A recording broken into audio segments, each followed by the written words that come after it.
How's everybody doing? My name is Alan Roberts. We are live. I am here with a special guest friend of mine, Paulie Calafiore. How you doing, sir? I'm What's good, going on? man. How are you?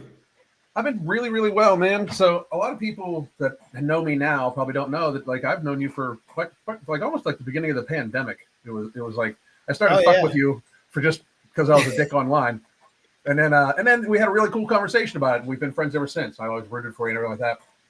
So you know, the pandemic was crazy, and we didn't keep in contact that much. But man, like I always knew, like the people I know, I always knew how they would be, like how they think, right? Like you have a very logical mind, and I knew at some point in time, like there was going to be issue with like politics and shit like that for you in your circle, because like yeah, you just know, like I mean, like I've I know how you look at values and everything like that, and I can just understand like you want people to you want to be free, and yeah.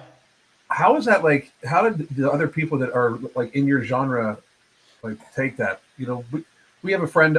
Mark and I have a friend. His name's Matthew Marston. He was in Hollywood. He's been in like he was in one of the Rambo movies and stuff like that. And he like basically got ostracized out of Hollywood for being a conservative. Yeah. Now, what was your experience with that? Yeah.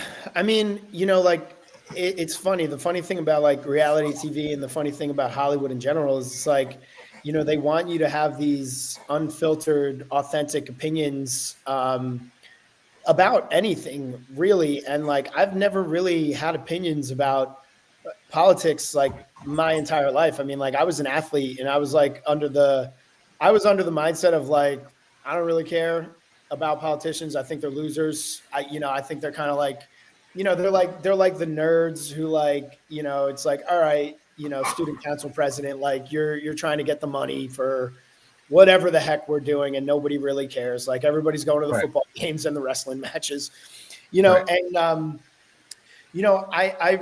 I remember being in college, and that was like the first time that I, could vote. And I remember like it wasn't really that big of a deal. It was like Barack Obama was running for president and everybody on campus was kind of like, this guy seems kind of cool, seems kind of hip and all that stuff. But like I was too busy worrying about like practice the next day and everything. Like right, I can't even tell you like I never cared about politics. It wasn't until I got on TV, and I think, like when the Trump and Hillary presidency was happening, like before I entered the Big Brother house, like Hillary and Trump weren't even the front runners right. in their own party. You Yeah, know what I mean? So like to come out of Big Brother where like you're locked away and you don't know anything that's going on, you don't know anything that's being said, and I come right out of that and everybody's just like, oh, here you are, white supremacist, racist,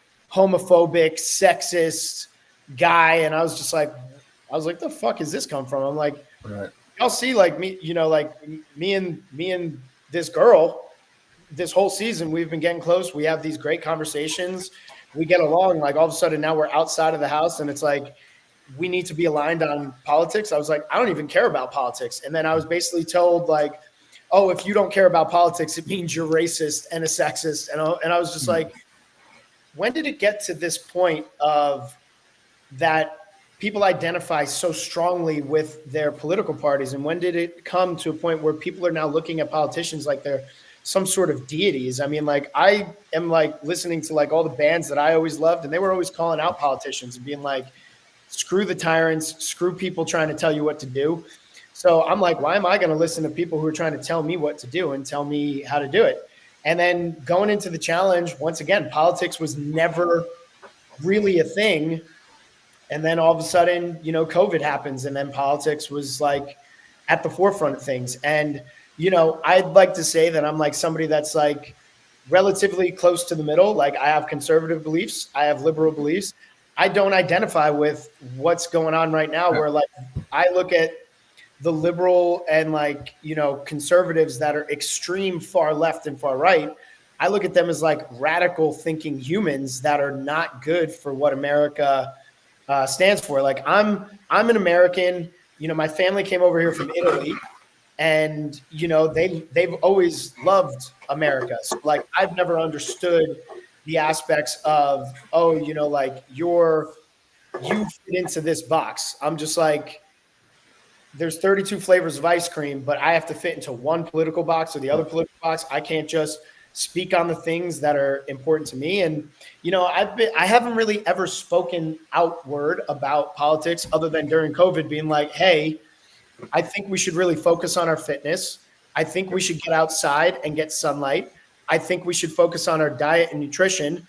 Don't drink alcohol. Don't smoke cigarettes. Don't do drugs that are like crazy drugs, you know, like microdose shrooms. If you want to microdose, you know, like weed and stuff like that, like go ahead. But I don't think we should be eating fast food. And I was just kind of like, wait, so why are gyms closing, but fast food restaurants open?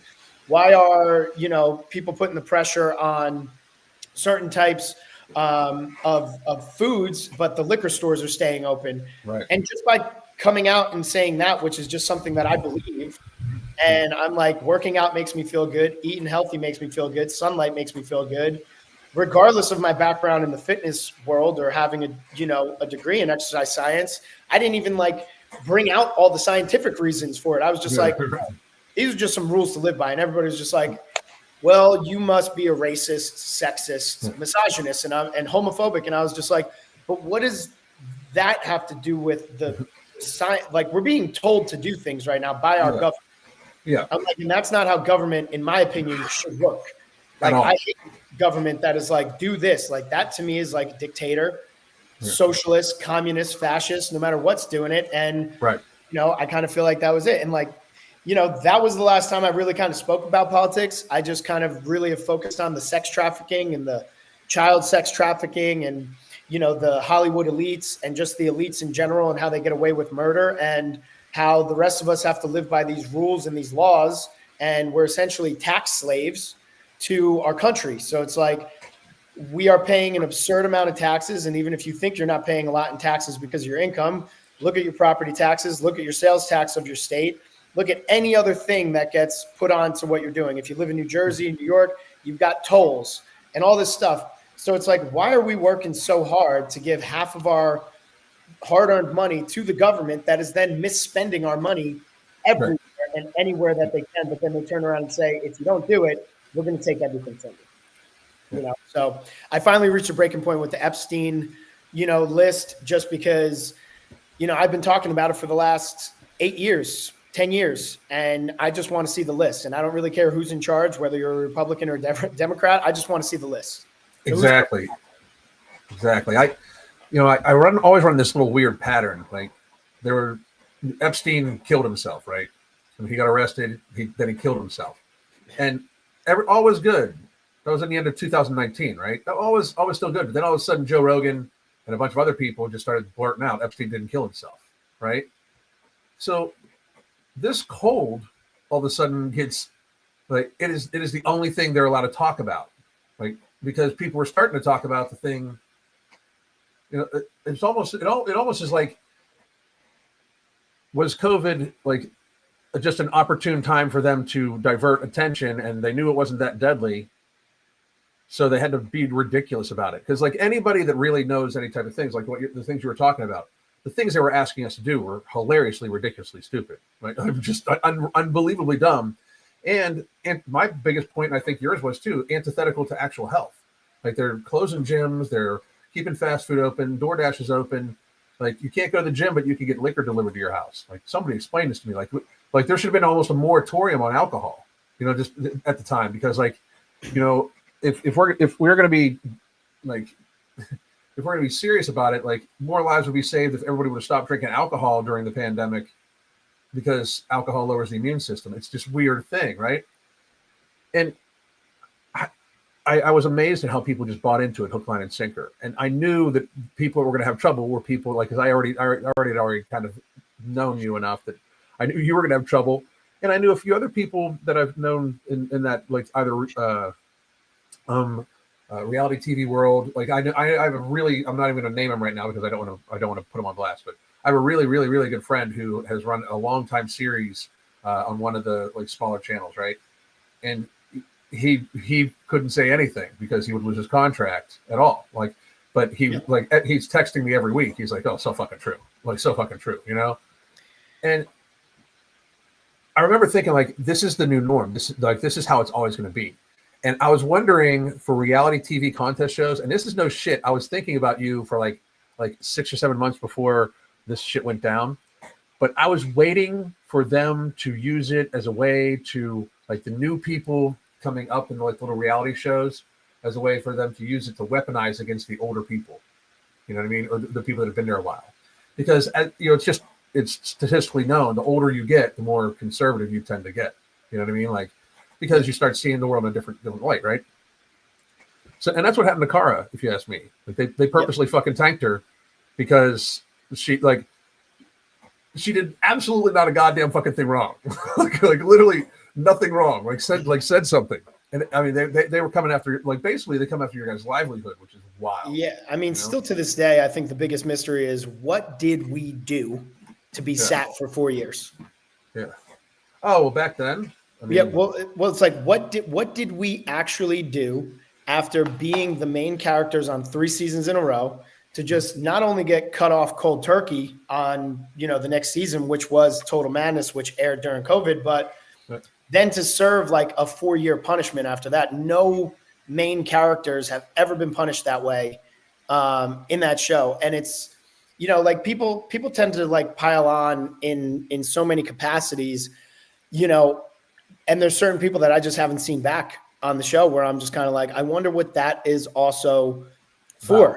Right. And there's other characters, you know, like, regardless of anything, like, I never feel like the vast majority should cater to anything else. Like, even with COVID, it's like you're putting the elderly and the at-risk people in danger. Well, it's like, well, then why aren't we telling them to stay inside and the rest of us can just go about our lives and do whatever, you know what I mean? Yeah. And then it's like, oh, that's unfair. It's like, well, like, looking at it logically, it's like, if I'm outside as a kid playing recess and we're playing football and little Timmy is the worst person in the world and can't play football and is like, hey, instead of playing football, you know, do you guys want to just go pile rocks over by the playground? And everybody that wants to play football is like, you know what? We all shouldn't play football, even though we're capable of playing football and we would have a great time playing football together. Let's all go pile rocks with Timmy because Timmy can't participate in the playing of the football. Like, that's what just didn't make sense to me, where it was like, yeah, of course, I don't want to kill the elderly and I don't want to kill the, you know, people who already have like things that put them at risk if they got COVID. But why, if they're going to sit there and be like, well, I want to be able to go out and live my life, you need to abide to the rest of the rules, and be like, no, fuck you, dude. You should stay inside and we should just go live our lives and you abide by the rules that they're putting in place.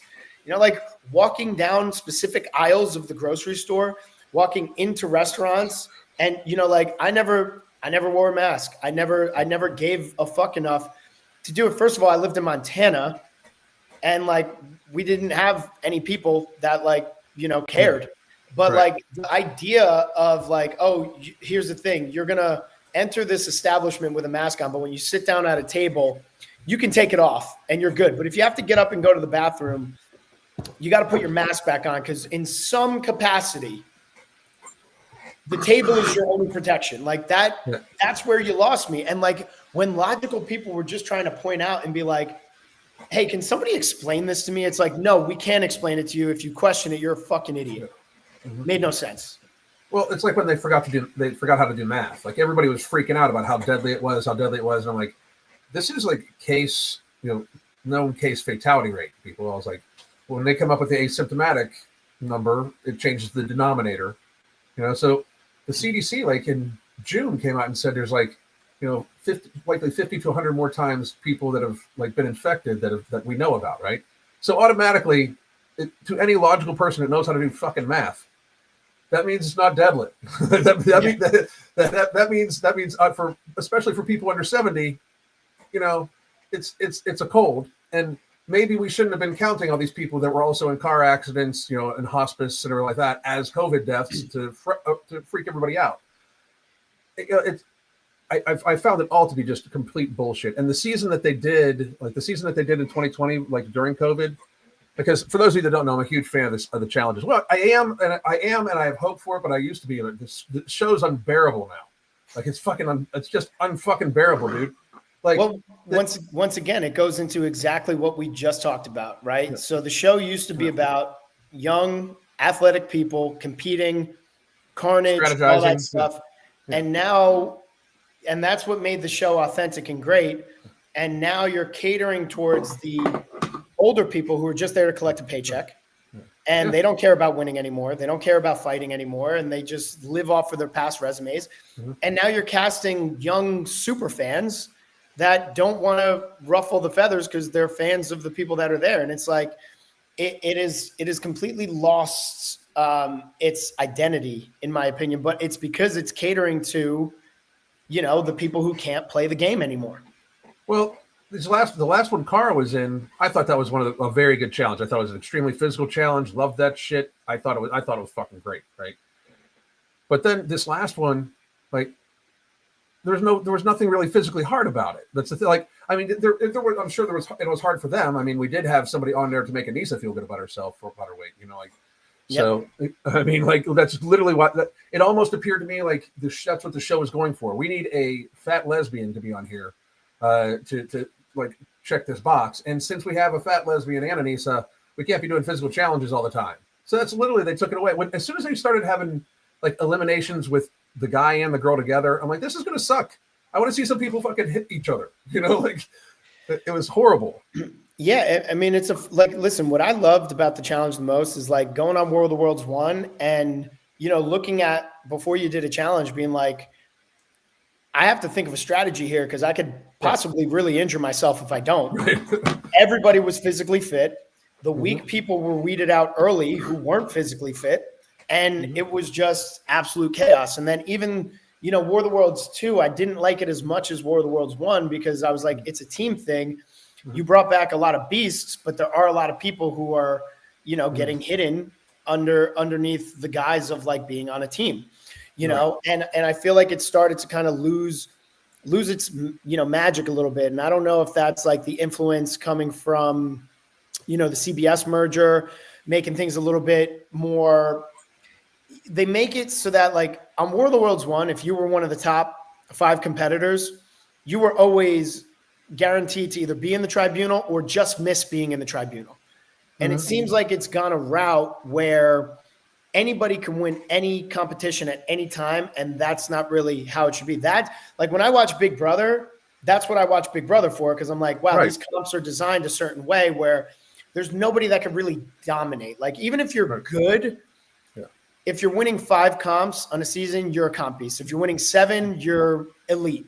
You know what I mean? But like most people, when you look at all of the people competing on Big Brother at the end, if they've won 3, that's okay. Like on the challenge, it was never that. Like there was the people who just always beasted dailies. Yeah. There's people who always beasted eliminations. And now you're at a point in time where the social game has become more reliant than the physical fitness side of the game, where it's like anybody can lose an elimination, anybody can lose a daily, and that's just kind of crazy to me because,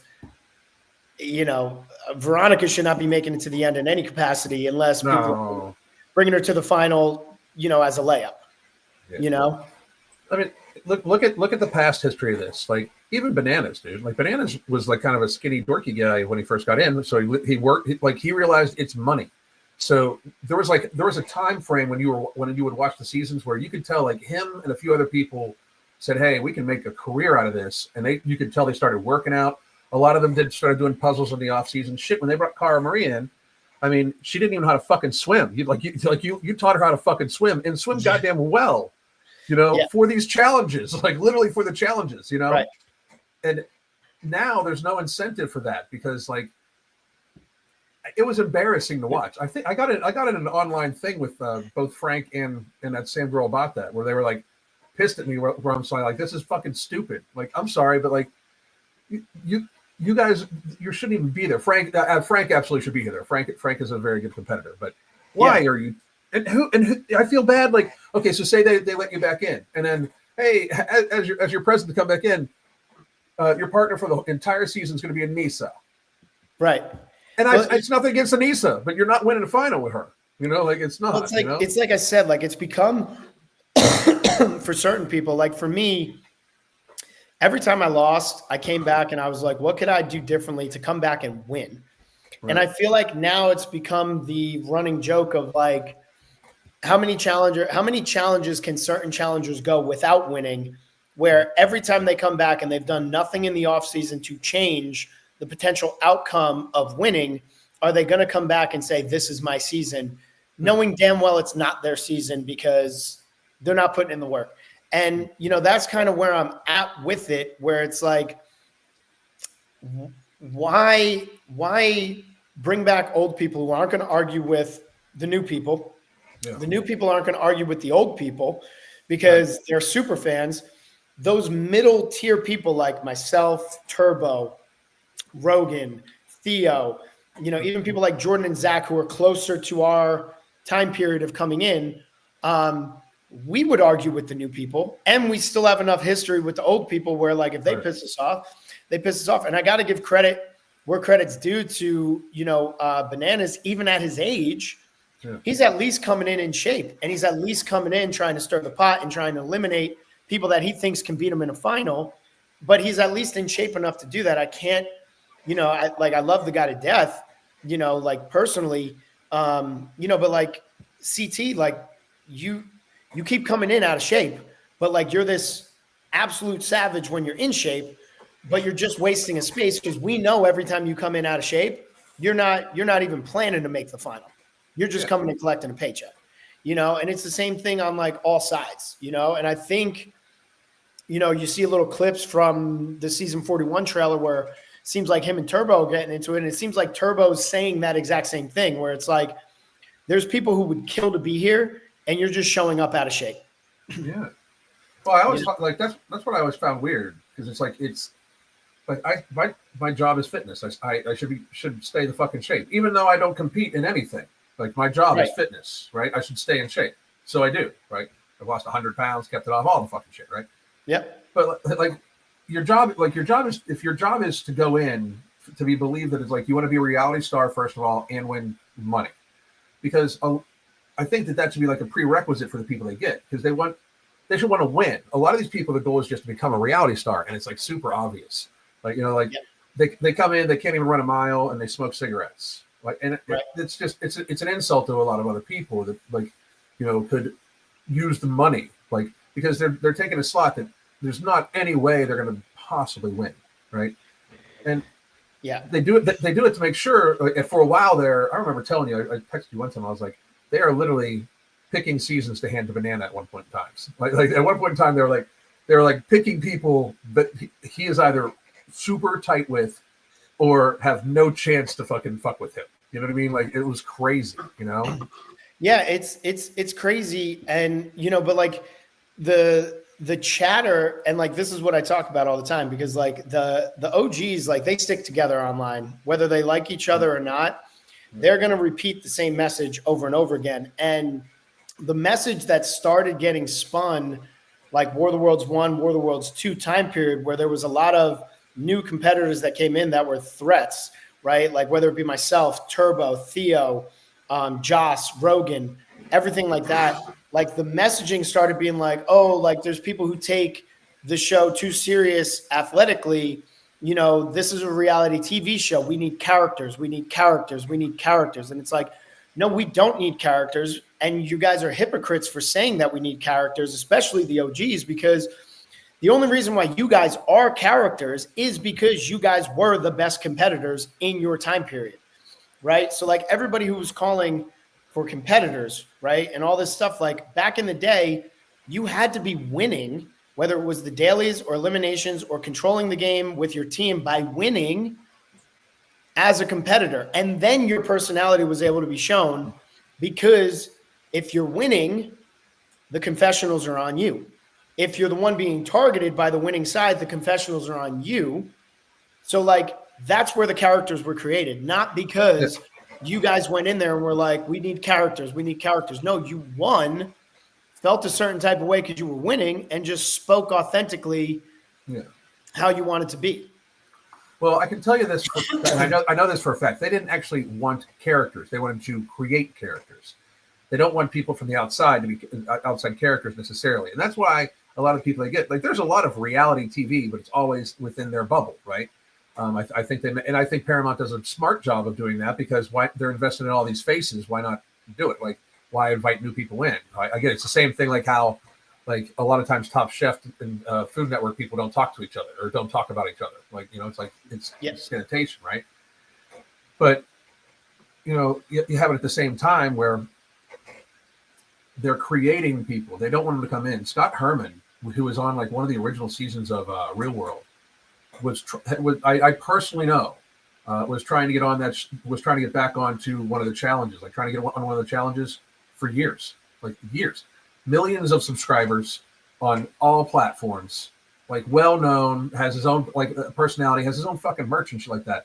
He tried to get on there for years and years, and they always said no to him. So that. They wanted personalities that they could, I think, create and control, and I think that's one of the things. Like you obviously have a very lively and creative personality. I think the same thing with Cara Maria. Like it's not even about like it's not even about anything dealing with LGBT, anything like that, because they have other people for that. You guys just are very unique people, and they either want to be able to like harness that and have you directed in what ways that they want, or they're not going to have you probably. You know what I mean? Like.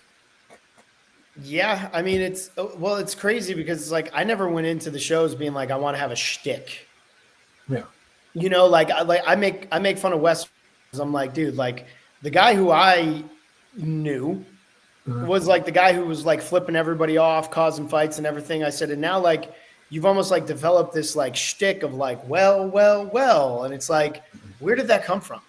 Like what shtick are we doing here? Like, listen. Bananas has always had his dad jokes, right? Like, he rinses and repeats the dad jokes. Like CT has like, his little mumble and grunts and everything. But I always looked at it more so from a standpoint of what can I do in this game that either hasn't been done before, or, how can I outdo what I did last season from a performance standpoint and from a getting in people's heads standpoint.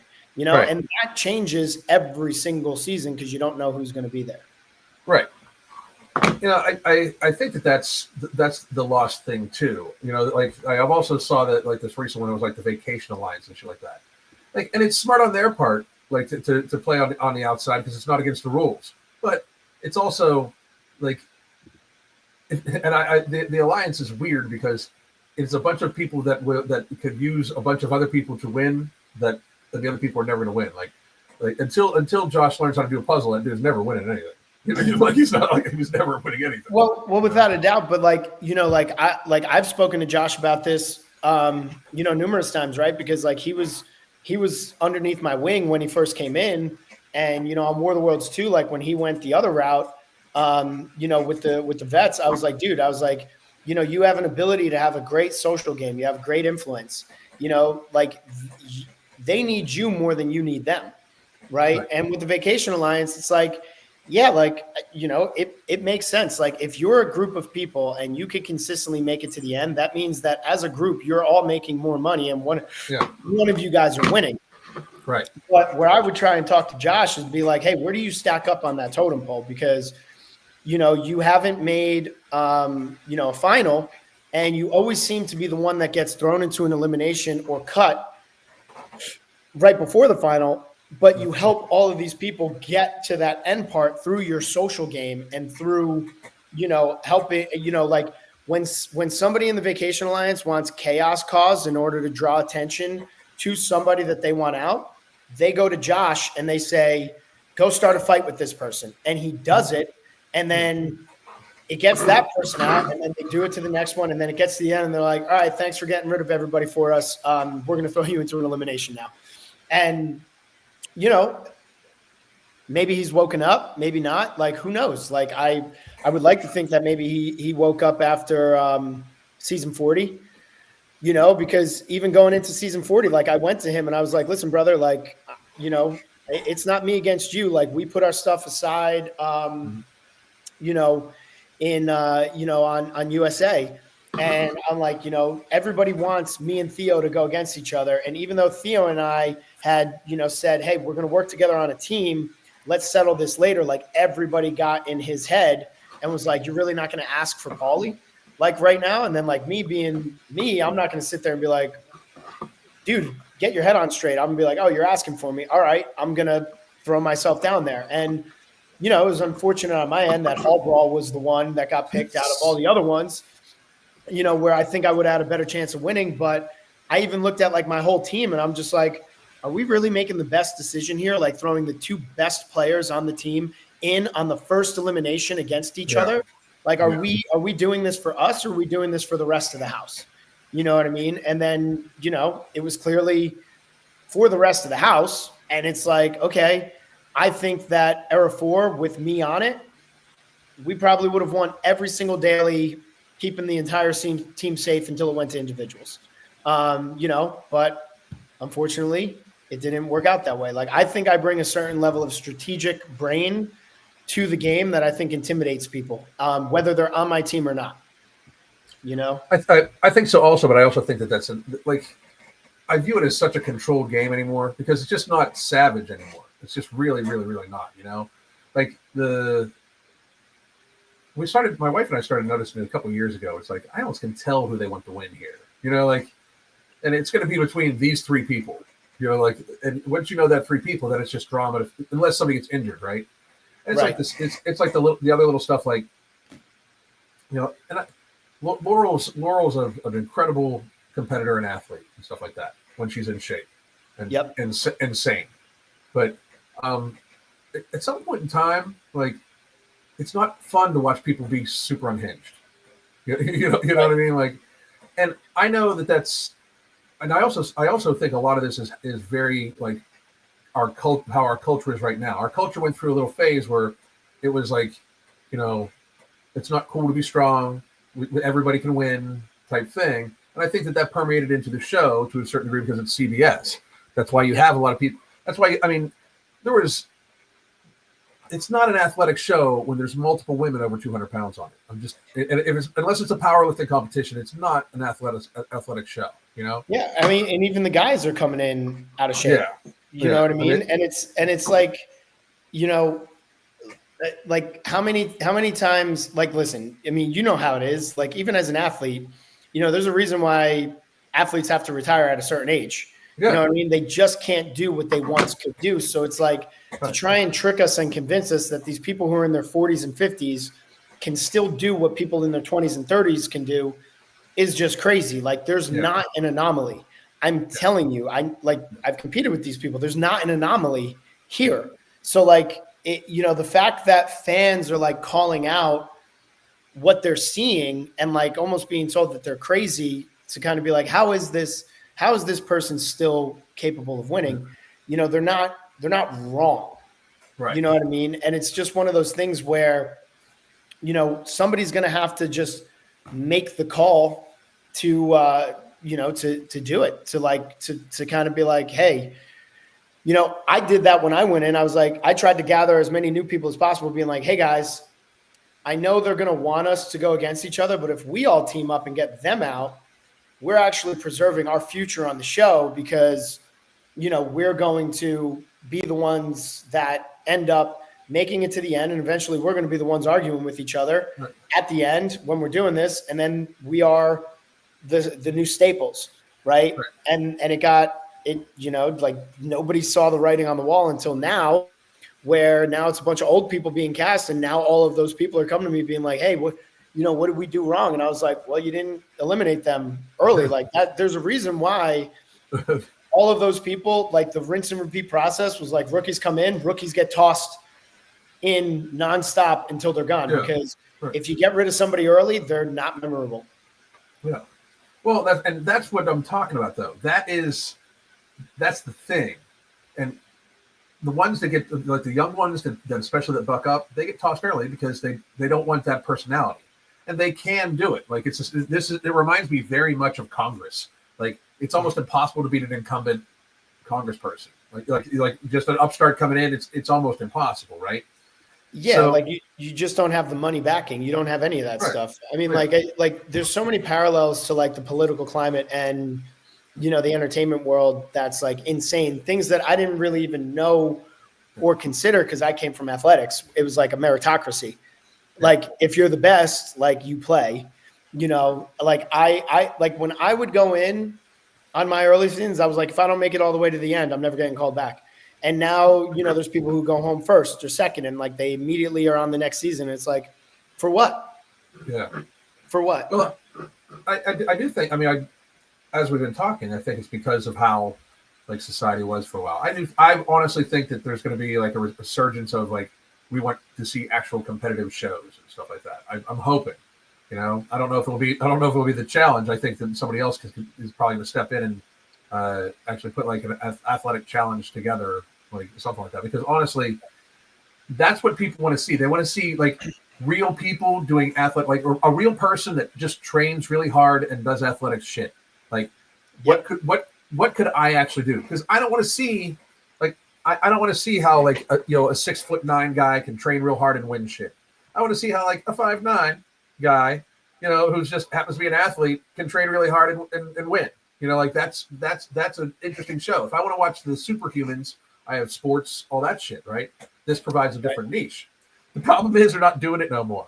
It's just like every other rainbow collection. And I have no problem with LGBT at all. A huge portion of my friends are, but it's like they're trying to soften it so much, and they're making it so much a valuable portion of these lives. That's the thing. Like I've known you forever. I always assumed that you were bisexual. Like I don't know. I mean, it's just I always did. Me and you never fucking spoke about it until this point. I don't think we've never fucking talked about it. I just don't understand what the big deal was about it when people when it happened. But you operate how I like. I don't think it needs to be a part of your personality. It doesn't need to be a part of who you are. It just happens to be who you are. You know what I mean? It doesn't need to be this like announcement type thing. And whenever they get to that, that's where I'm just like, and speaking as of this person and speaking as of that person, it's like, God, it's just I never understood, like, I'm grateful that, that I did, because it helped a lot of people. But like, once again, like everybody who I played with I just got inducted into my Hall of Fame for sports. Like they didn't talk about me coming out as bisexual. They talked about what my accomplishments were as an athlete. Anybody that I played with, I was their captain. They didn't come out to me and be like, hey man, that's kind of strange that you came out after like all of the locker room talks and us being in showers and stuff. It was just kind of like, yeah, you were our captain. Like you led us to whatever. I got an immense amount of support. And that's why it's always just so funny to me. Like when it comes to talking about anything politics, is because I'm bisexual. Like everybody wants me to just have the opinions of like the talking points. And I'm just like, there's so many other opinions about everything that's going on. And I can communicate on all of them. Like, yeah, I want everybody to, love who you love, have equal rights, and have all these things. But once again, if you start pushing me past the limit of like what I should say and shouldn't say, like, who are you to tell me what it is? You know what I mean? Like even coming out about the Epstein list, it's like, that was not meant to be political at all. And everybody's in there, like, once again, fixating and focusing on being like, well, like the Democrats were coming in trying to act morally superior. The Republicans were trying to come in and act morally superior. Yeah. But then there was like this large group of people that were just like, I actually agree with exactly what he's saying. Right. And there's no political affiliation attached to the words that he's saying. Like the fact that you can try and make this one versus the other, or like who's the president right now, is just insane, because that's not even what I was speaking about. I was speaking about, we are getting played. I feel like we're being played by both sides. Oh, so and I feel as though we're being walked into, I think one side walks us 100 yards, and then the other side says it ends now, but then they walk us another 100 yards in a different way under different guys, right? Absolutely. But they now split the country so much so that it's like essentially 50-50 on who you vote for. So like it really doesn't matter who's in charge. The cattle are all walking in the same direction. And I'm sitting there trying to wake people up and be like, hey, we're all being walked into the same slaughterhouse here. The only way for us to stop it is for us to make the politicians work for us, because they're no longer working for us. We are working for them. And they distract us with new talking points, and they distract us with crumbs of like things that like we should be grateful for. And it's like, no, like we live in the greatest country in the world. We are the last standing country that is going to stand up and fight for total, takeover. Like we're one of the only countries in the world that like gives as much to protect other countries. And it's like, if we fall, are there other countries that are going to be like, you know what? America needs our help. Let's send our money and our country's tax dollars to them. The answer is no, they're not going to do it. So like, if we don't wake up now and like stand up against all of the politicians, like the Democrats need to regulate their people, the Republicans need to regulate their people. They need to get out the people who are just taking our money and being like, hey, it's okay, it's going over here. Yeah. Don't worry about it. Don't ask questions about it. Like, what world? I think that's been unacceptable forever. I've always wondered why the government is allowed to keep secrets from us. Like, I don't understand why they can just, they're our employees, and they can just be like, we're not telling you this. If we say why, they're like, because we said so. Like, that's not how that works, right? Like, we should have privacy from them. They should know nothing about our lives. Yes. But they should have no secrets from us. That's how this shit should work. Well, that's what I'm saying. The only way they should know about our lives is how we vote. Yeah. Exactly. Right. So like, if somebody wins an election, whether it's at the local level or the state level or the Congress level, or, whatever have you, that's the only time they should really know about anything about us, is like, oh, this percentage of people feel this way. Right. But they shouldn't be able to sit here and be like, oh, Paulie, I know everything about him. So now, we need to do things in order to keep him from having a voice. Like that's not how this was made. And I don't know where we got lost in this, where, but like I believe, you have to be in control of saving yourself. Like a politician is not going to save me. A politician is not going to make me more rich, not going to make me more healthy, not going to make me more independent. But the one thing politicians can do is take away my rights and make it harder for me to make money and do all that stuff. So I'm a big fan of leaving people alone and just allowing us to make money. Right. Absolutely. And I think there's enough good people in this world to self-regulate any of the assholes that might be doing any of the crazy shit, like suggesting that people in the LGBT community shouldn't have rights, that, a certain minority or a certain race shouldn't have rights, that women shouldn't have rights. Like, I think there's enough good people, but I also feel as though men were demonized for a long time. Mm-hmm. And I do think, and this is me speaking, on behalf of my community, is it's like, it's a lot of talk, not enough action, right? Yeah. And the thing is, we're not regulating the bad people. Like, so somebody who's providing for their family, minding their own business, who might have an opinion, that's a toxic male. To me, a toxic male is somebody who gaslights, somebody who rapes, somebody who murders, somebody who beats their wives or their significant other, right? So I feel as though as a community, we can self-regulate those people and kind of be like, hey, we don't like that. Like, so don't do it. And if somebody's sitting there, like it's a natural instinct for men. If they see somebody getting beat up on the street, or at least it used to be, I still have this instinct. I'm sure you still have this instinct. If I see somebody getting beaten up or jumped and they are not able to defend themselves at all, I'm stepping in. But once you make men afraid to step in, that's when you're running into a very scary point in this realm, because the only thing that is going to stop us from complete tyranny is people willing to fight against the government. Right. And for a lot of people, like I have this phrase, we're never voting our way out of tyranny, and it's already here. Like at some point in time, we're going to have to just make sure they know we need to hold them accountable. We're going to have to take matters into our own hands, likely, because think about it this way, and about nutrition and stuff like that. So the food pyramid in the 70s, right? 70s and 80s, right? Or the 80s, right?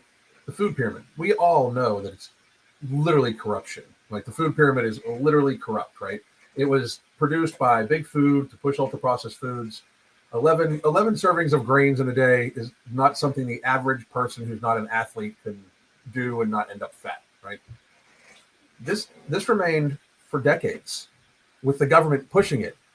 Dietitians are trained from this, right? Like are trained from this information. Doctors aren't, because doctors don't know nutrition, but dietitians are trained from this information, right?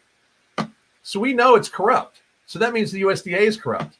But if one sector of the government's corrupt, it's the government's corrupt. Like I have fat, sick, weak, and dependent.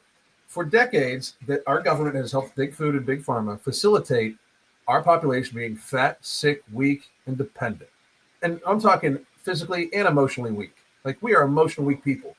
You bitches out there that think words hurt you, like words are violence and shit like that. Like I just cannot fucking relate. Like I grew up an athlete in like the fucking 80s.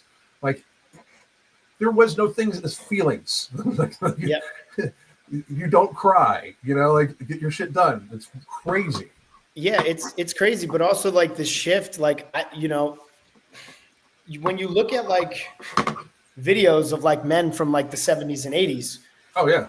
All physically fit, all just doing tons of push-ups, all just running, all just climbing things, doing a bunch of pull-ups. Can you say that now for like majority of and like that was the majority of the men? Yeah. You know what I mean? And then of that crop, people became athletes and people became other things. Now it's like I almost wish I was trying to become an athlete now. I feel it would be way more easy to become an athlete now than it was when everybody was physically fit, because going against physically fit people, it doesn't matter how much technique you have. If somebody can physically just overpower you and just dominate you, like technique goes out the window. But now you can be technical and you can make it. And it's like, okay, like what is that? Like, and I don't want to like call it what it is, but there was a certain time period where like white cornerbacks didn't exist at all. Yeah. You know what I mean? And now all of a sudden, like white cornerbacks are able to exist in the NFL now. Like, you're telling, like, I'm just sitting here being like, okay, what is going on in the athletic world? Because in my athletic world, there was no way that for certain positions, a white boy could have that position over, a black guy, because like they were just so physically superior. Well, I think it's all like all demographics, but I do also point out this way: like if you look at the NBA now compared to the NBA during Jordan, the NBA now has several mega stars who happen to have the brain and genetics and the love and the drive all mixed together, right? You have a few superstars and then some pretty good people, right? And a lot of guys that do the same thing, that they try to get endorsements and stuff like that. It's more about the rich and fame than ball. But think about back to like, Jordan and the Bulls. Like the entire team is all stars. Everybody is an all-star player pretty much back then. There's very few standouts, right? It's just because the competition is a lot weaker right now. I do think that there's great coaches out there that are changing this up as much as possible. They just have less to pull from. They really do. Like when you already get like to 12 years old and you're like the child's obese, like now can they be a good athlete? Yes. But at the same time, now you got multiple things going on that are working against them. Like it's become such a culture of overconsumption and only worry about like right now, that I worry that like that's only gonna get worse, especially because again, there's nothing stopping us. Like we're talking about, like the promises made, like the Epstein list. That's a fucking promise made. Why are there still pharmaceutical commercials on TV? What the fuck? Right. I mean, that should have been taken off a while. We are one of 2 countries that do that. Like it gives. For those of you that don't understand why, I don't think that people are watching these commercials and being like, oh yeah, I need to ask my doctor about that medication that they just told me might blow my asshole out. Like it's not about the medication. It's about the fact that they pay such an inordinate amount to these outlets that they can dictate content on there. So there can't be any negative speech about them and only positive content about their products. Yeah. It's narrative control. So if we got rid of pharmaceutical commercials, people don't seem to understand how much that would change the world, right? 75% of like mainstream media news ad revenue is like from pharma. 75%. So CNN, MSNBC, Fox News, they're gone. All of them, Yeah. almost immediately, right? And then we might be like, that's the propaganda, people. Obama guaranteed that could be the propaganda. Obama made it so that the news could lie to us, right? Mm-hmm. So that's why what you're saying is like, it's just bit by bit, the pendulum keeps swinging, but it keeps swinging forward, you know? Yeah, and that's what I'm saying. Like everybody says, oh, the pendulum always swings, right? But nobody's talking about, like we're all so busy arguing with each other about all of the things that they're telling us to argue with each other about. Like I can go across this entire country. I've interacted with so many different people from so many different walks of life, and it seems like everybody loves each other and gets along. Mm-hmm. That is not what social media or the media would tell you, right? No. And like that's the crazy thing about it is that nobody's waking up to see that like the people at the top are controlling this division, and they're literally sowing the division. And we're not sitting there being like, well, are any of our lives getting better? Like, I mean, everybody wants to talk about like what a politician is going to do for them. It's like the largest transfer of wealth in the history happened during COVID in terms of like transferring money from the middle class to the upper class in order to make sure that more middle class people went to the lower class. That is just insane. That's insane. Absolutely. You know what I mean? And like nobody wants to talk about it. And everybody's just like, well, what politician is going to fix this? It's like none. Why would they fix something that they're getting fed so good off of? Right. There's not a single politician that is going to fix what's going on. We have to fix it, and we have to fix it from the ground level up, and we have to not be lazy, and we have to get our people at the ground level that we think are going to fight for us to the next level, get them seats, and actually make some things happen. You know what I mean? I completely agree. Yeah, I think the thing you run into is the same thing every time. Like, it is just them moving it forward, and the only way to stop them is like we just can't accept it anymore. And they're trying to memory hole COVID so insanely, it's wild, right? And it's because like there was never any justification for any of it. Like Trump had to be either like, and this I've said this for years. Trump had to be either be really stupid or very gullible to think that we should close the world down for this. Like really stupid or really gullible, because you could literally see just by the numbers, like people were not falling over dead. Like people were only dying in the hospital.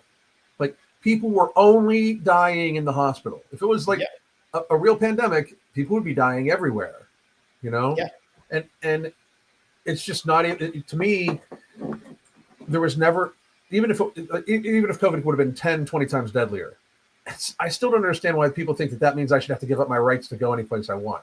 Like you can tell me it kills half the people that get it. If I still decide to go out, I should be able to. I should be able to accept my own risk. And you're the one at risk. Right. If you die, like you made that choice yourself.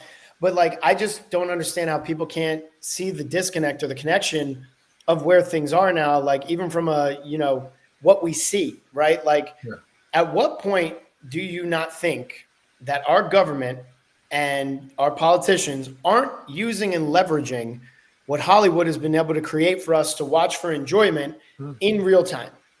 Oh, absolutely. I mean, like everything, like when you really look back on the COVID side of things, there was viral videos going out of people in China dropping dead in hazmat suits in the streets. Yeah. And there was a part of me that was kind of like, damn, this could be really scary. But there was another part of me being like, this seems like it's like somebody's setting up a video and pushing it for fear mongering. Right. Yep. And like, I don't care whether like if something I say ends up to be wrong, I will correct it. You know this because when I did that stuff on social media and you said why I shouldn't do it, I was like, damn, I never really thought about it from that perspective. Now I understand it from this perspective. So now I'm going to do it this way. And immediately did. So I don't care whether if I end up being wrong about something or right about something, I'm not going to sit there and like live or die on it, but I am going to critically think about it before making a decision. And I'm going to make my decision. And if I'm wrong, I'm wrong. And I could be like, hey, listen, I'm wrong. This is what I've used to make my decision. I'm wrong. The fact that nobody that was wrong about COVID at all has come out and been like, my bad. Yeah. We were wrong is just absolutely insane to me. But it happens in all facets of things. Like I see it on the Republican side when they double down on certain things. I see it on the Democratic side when they double down on certain things. But when are the people who are like the logical people going to sit there and be like, no, like we were saying this forever and we were called idiots and stupid. Like, I'm sorry. Like I graduated cum laude from Rutgers. Like I had a 4.0 GPA in high school. Like you're not going to tell me that the person who was failing in the classes that I was failing can now come on social media and tell me that I'm the fucking idiot. Yeah. Sorry, that's not how it works in any capacity of things. Like, sure, maybe if the person that was failing in my class somehow educated themselves, whether it's through the internet, through YouTube, through reading books, there's so many ways that somebody who once was dumb can become smart. But you are not going to tell me that I should be listening to some of the dumbest people that exist ever. And like, just because they're repeating talking points to sound smart with no critical thinking, with no variation of what it is, and no like input of themselves, right? Like, and I understand we live in a world of retweets, reshares, posting to your story, doing all that stuff. And it's very easy to read something and be like, yeah, that pretty much sums up what I'm thinking, and reposting it. But why can't you repost it and kind of be like, listen, from what I know, this is spot on with my take because this is what I feel about this, and this. It's because nobody really wants to open themselves up to actually looking how stupid they really are. And that's where we've gotten. It's almost like that movie Idiocracy, where it's like the fields with energy drinks because the president says this is what makes plants grow. And then a guy from the, past is stuck in the future. Is like, well, we should water it with water. And they're just like, no, you're crazy. And then they water it with water and the plants grow. And it's like, how did you know this? And it's like, we're getting very close to the point where we can't think for ourselves. And once we get to that point, it is all over because then, we're in a very scary situation as a country. Well, we already are. Like, if you really look at the one of the reasons why they won't want COVID investigated thoroughly is because when you really, really look at it, it very likely was already in the United States by like late fall of 2019, which means it just kind of wandered around the United States for 5 months and nobody really even noticed. And, if that's the case, there's no justification to close anything. Like, that's the thing. I think that if it's examined, there will never be any justification that they should have actually done any of it, yet alone made it last for years. I remember at one point in time, like Governor Newsom was like he set his like goals for reopening, right? Like you had to have so much percentage of people test, and it needs to be this percentage and everything like that, blah, blah, blah. And then you can reopen to go to restaurants. And like he was laying this whole thing out, right? And I'm like, the false positive percentage on the tests is going to make it so they never get to open again. You're like, well, I mean, like I was trying out for the Olympics, right? When I was at the center in Lake Placid, and a week prior to the tryout, we had to get the COVID tests up the nose, right? Now we had been locked down. Yeah. Right. And my test came back positive. Right. And they were like, oh, you're positive. You can't compete this week. And I said, there's no way I'm positive. Test me again. So the next day they test me, it comes back as negative. So I go, okay, so I'm negative. Like that must be a false positive. And they were like, okay, well, let's test you again. The next day comes out negative. Right. Now I wasn't allowed to compete in the tryouts because at the time, the state of New York had a law that basically said that anytime there's a positive test, it's a positive test. So it's going in the database as a positive test. You're positive, even though you're negative, right? So like I couldn't push on the one day. Like there wasn't like, oh, hey, we could do it a week later when like you're cleared. It was like, no, it's this weekend. And if you don't push this weekend, you can't make the team. So it's like that's brutal. It's like what are we even doing here? And I wasn't the only one that it happened to that time. And it's like when was the logic going to be logical? Right? Like if I was showing symptoms, if I was like anything, I would sit there, but I'm sitting there and I'm like, I'm showing no symptoms. I am training really good. You know what I mean? Like, I'm fine. I'm more than fine. And, you know, I had the tests to back it up, and it was like, you know, no, blah, blah, blah, blah, blah. Like, and you're not even vaccinated. And I was just like, what does that even mean? What does that have to do with anything? You know what I mean? And like, you know, like it was just a crazy time period. But meanwhile, the infection fatality rate for somebody of like I actually had like I actually did some of the math on this the other day. Like for your age bracket, the infection fatality rate is super low to begin with, but because you're an athlete and we're in shape, it's like you have more chances of getting hit by a meteor or something like that than dying of COVID, right? And it was silliness, like absolute silliness, to destroy young people's lives to protect the old and frail. Like it really was. And it's also another reason why we should. It's also another reason why we should not, like, we as a people, just like you were talking, we need to change our culture. We can't be just coddling people like living shitty lifestyles anymore and being a burden to us. Like you know, I feel for addicts and stuff like that, but everybody's got to get their shit together. Everybody's got to pull their weight. Same thing with people that eat too much, drink too much. If you eat yourself into diabetes, get yourself the fuck healthy. You know, like, right. But we're so devoid of personal responsibility, and that's how they want us to be. They want us fat, sick, weak, and independent. I'm telling you. Yeah, I mean, listen, I gotta go in like 5 minutes, but like it's so true. But it's like, even like the first thing that was like a red flag during the COVID time was when like Cosmopolitan put like a very overweight person on the cover and said, "This is healthy." Yep. And I remember posting that on my story and being like, "This is not healthy at all. Like, do not even try and push this." Like, and like, you could have told me that I, just said a racial slur with the kind of backlash that I got over saying that. And I was just like, I'm sorry, but I'm not going to buy into your craziness that this is healthy. It's not healthy. Right. I have eyes. You know what I mean? I can see it, you know? I'm sorry, but like, I'm sorry, but that person is, if they don't change their lifestyle, they're going to be dead. Like, right. But I'm hoping that that's reversing a little bit, but again, it's going to take everybody. We have to get past this. Like, we should be encouraging everybody we know that needs to get physically fit to get physically fit, because it enslaves us all. Because the more sick people we have, the more they can control us. You know. Yeah. But hey, man, I appreciate your time. Tell everybody where they can find you, what you got coming up next, that sort of stuff. Yeah, I mean, you guys can find me at Paul Calafiore _. You can check out my companies. It's Calafiore Global, Calafiore Productions, Calafiore Management. I mean, I think if the challenge wants to get back to where it once was, you'll see me there. So I'm good. I'm healthy. Concussions are healed from the running into a truck like Theo 2 times. And just pay attention. There's a couple shows that you might see me on.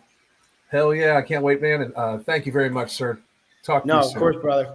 Thank you.